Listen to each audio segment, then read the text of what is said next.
तुम्ही वजन कमी करण्याचा प्रयत्न करत आहात आणि तुमचं वजन कमी होत नाही, तर ह्या 5 मोठ्या चुका आपल्याला कधीच वजन कमी करून देणार नाही. सगळ्यात महत्त्वाचं पहिलं ते म्हणजे क्रॅश डाएट. बऱ्याच जणांना असं वाटतं की कमी खाल्ल्याने आपलं वजन लवकरात लवकर कमी होईल, पण कमी खाल्ल्याने आपला मेटाबॉलिक रेट जो आहे तो स्लो होऊन जातो आणि मग फॅट लॉस पण स्लो होतो.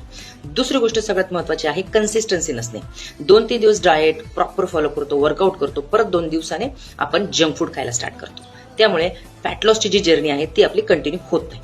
तिसरी आणि सगळ्यात महत्त्वाची गोष्ट 7 ते 8 तास झोप जर नसेल तर आपला फॅट लॉस पण स्लो होऊन जातो. त्यामुळे 7 ते 8 तासाची क्वालिटी स्लीप असणं खूप इम्पॉर्टंट आहे. चौथी गोष्ट सगळ्यात महत्त्वाची आहे की स्ट्रेस असणं. स्ट्रेसमुळे फॅट लॉस स्लो होतो आणि प्लस फॅट अजून वाढतं. आपल्याला जेवढं हार्मोन्स आपले सिक्रेट होतात किंवा आपला हार्मोनल इम्बॅलन्स होतो बॉडीमध्ये, त्यामुळे काय होतं की फॅट वाढत जातं आणि ते कमी व्हायला खूप जास्त त्रास होतो. आणि 5वी सगळ्यात महत्त्वाची गोष्ट म्हणजे वर्कआउट न करते. बऱ्याच जणांना असं वाटतं की आपण वर्कआउट नाही केला तरी पण आपण वजन कमी करू शकतो. पण तुम्हाला सांगते फ्रेंड्स, फक्त वर्कआउट जरी नाही केलं, फक्त डाएटवर फोकस केलं तरी पण आपलं वजन कमी नाही होणार.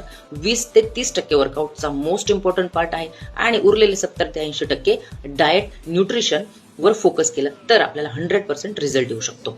लक्षात ठेवा मित्रांनो, फॅट लॉस हे मॅरेथॉन आहे, स्प्रिंट नाही. सो आपल्याला जर वजन कमी करायचं असेल तर सोल्युशन वर यायला लागेल आणि सोल्युशन म्हणजे रोज 20% workout plus 80% diet nutrition plus 7 ते 8 तास झोप प्लस स्ट्रेस न घेणे प्लस सगळ्यात महत्त्वाचं patience. Thank you so much. Keep following.